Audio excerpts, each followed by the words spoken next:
खिप्रो में Sindh food authority में ख़ास जे असिस्टेंट डायरेक्टर जनरल कुमार मेघवाड़े संदसि टीम जे जैब कुमार ऐं आकाश कुमार खिप्रो पुलिस साण करे होटलनि ते छापा हणी होटल मालिकनि ते सफ़ाई न हुजण जो जवाज़ ॼाणाए ॻरहो ॾंढ हयो। उन मौक़े ते छापा हणंदड़ टीम जे चंदर कुमार सहाफ़ियुनि सां ॻाल्हाईंदे चयो त खिप्रो में काफ़ी होटल जी सफ़ाई सुथराई जो बहितर निज़ाम न आहे न ई लाइसेंस आहे, इन करे होटल मालिकनि ते ॾंढ हयणु आहे। जॾहिं त होटल मालिकनि शौकत अली ऐं अब्दुल्ला कुम्हार छापा हणंदड़ टीम जे अमलदारनि ते इल्ज़ाम हणींदे चयो त इन्हनि असां खां रिश्वत जा फ़ी होटल मालिक खां 5,000 रुपया घुरिया, न ॾियण ते हुननि 40,000 खां बि मथे ॾंढ हयो आहे।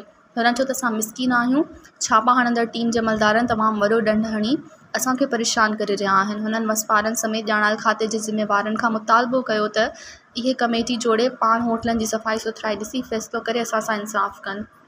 आया असां वटि हिते होस को छोकिरा वेठा हुआ, छोकिरनि खे ब्लैकमेल कई पे तव्हांजे जेका होटल जी हिते सफ़ाई सुथराई कोन्हे ऐं तव्हांजी जेका मज़दूर आहिनि हिननि में बि सफ़ाई कोन्हे ऐं अंदरि जॻह में सफ़ाई सुथराई कोन्हे, त तव्हां पाण ॾिसी सघो था त सफ़ाई सुथराई आहे या न।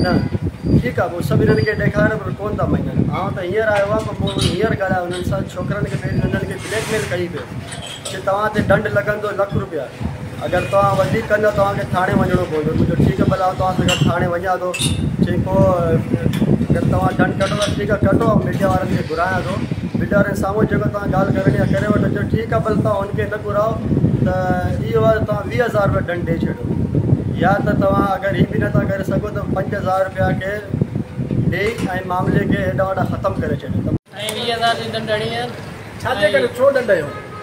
ऐं हरूभरू ॾंढ हणी आहे। तव्हां ॾिसो होटल ॾिसो सॼी साफ़ु लॻी पई आहे, फिरजी बि असांजा साफ़ु आहिनि, शइ साफ़ु आहे।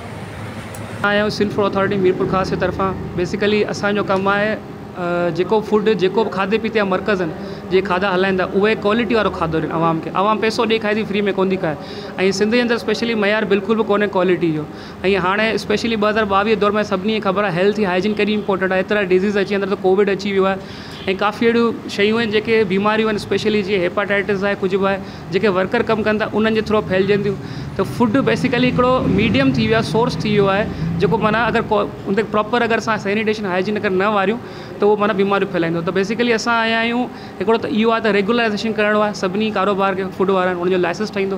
ॿी ॻाल्हि हेल्थ हाइजीन, माना प्रॉपर असां क्वालिटी चेक कंदासीं कहिड़ो फूड सप्लाई करे पियो, रॉ मटेरियल कहिड़ो यूज़ थिए पियो, उन हवाले सॼी गाइडलाइन ॾींदासीं त जीअं हू माना उन शइ खे वापराइनि ऐं सुठो खाधो ॾियनि। मज़ीद ख़बरनि ऐं तफ़सीलात लाइ विज़िट कयो असांजी वेबसाइट www.awamiNewsHD.com ऐं ॾिसंदा रहो अवामी न्यूज़ HD।